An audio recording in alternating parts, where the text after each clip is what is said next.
അപ്പോൾ ഇന്നത്തെ വീഡിയോയിൽ നമ്മൾ ഡിസ്കസ് ചെയ്യാൻ വേണ്ടി പോകുന്നത് നമ്മുടെ 9th സ്റ്റാൻഡേർഡ് കെമിസ്ട്രിയുടെ first chapter structure of atom അഥവാ ആറ്റത്തിൻ്റെ ഘടന എന്ന് പറയുന്ന ചാപ്റ്റർ. ആ ചാപ്റ്ററുമായി ബന്ധപ്പെട്ട ചെറിയൊരു കാര്യമാണ്, അതിൻ്റെ അവസാന ഭാഗത്തുള്ള ചെറിയൊരു കാര്യമാണ് നമ്മളിന്ന് ഡിസ്കസ് ചെയ്യുന്നത്. എന്താണെന്ന് ചോദിച്ചാൽ നിങ്ങൾക്ക് ഇവിടെ കാണാൻ പറ്റും അറ്റോമിക് നമ്പർ, മാസ് നമ്പർ.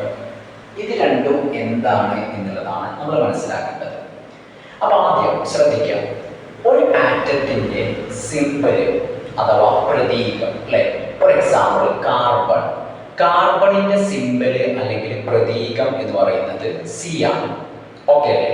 അതേപോലെ തന്നെ ക്ലോറിന്റെ സിംബൽ അല്ലെങ്കിൽ പ്രതീകം എന്ന് പറയുന്നത് Cl ആണ്.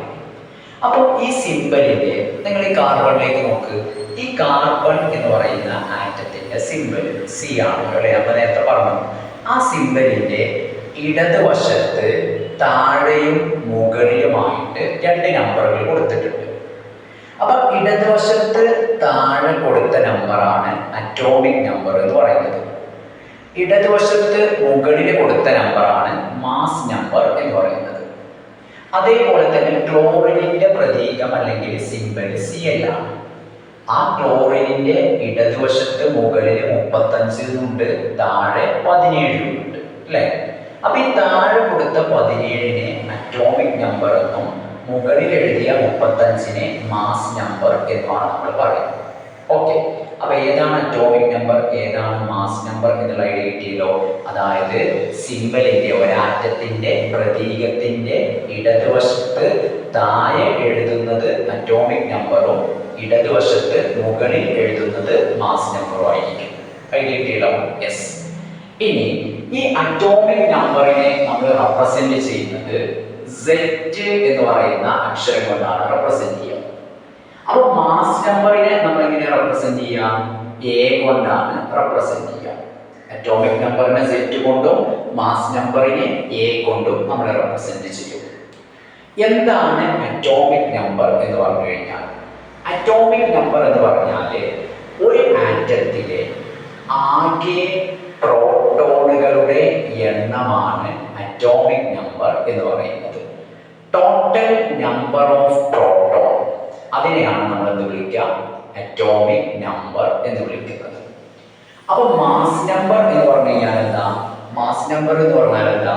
ഒരു ആറ്റത്തിലെ ആകെ പ്രോട്ടോണുകളുടെയും ന്യൂട്രോണുകളുടെയും എണ്ണത്തിനെയാണ് മാസ് നമ്പർ എന്ന് വിളിക്കുക.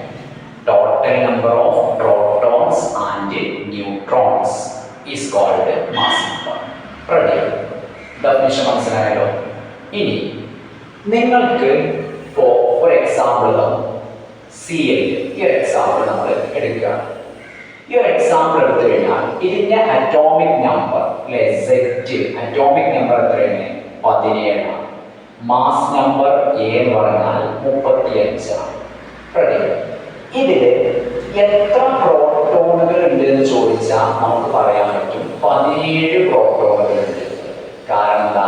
അറ്റോമിക് നമ്പർ എന്ന് പറഞ്ഞാൽ ടോട്ടൽ നമ്പർ ഓഫ് പ്രോട്ടോൺ ആണ്. ആകെ പ്രോട്ടോണുകളുടെ എണ്ണമാണ് അറ്റോമിക് നമ്പർ. അപ്പൊ 17 പ്രോട്ടോൺ ഉണ്ട്. അങ്ങനെയാണെങ്കിൽ എത്ര ഇലക്ട്രോണുകൾ ഉണ്ടാകും എന്ന് ചോദിക്കാം.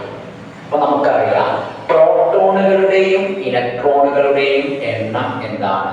തുല്യമാണ്, ഈക്വൽ ആണ്. Number of proton is equal to number of electron. ഇത് നമുക്കറിയുന്ന കാര്യമാണ്.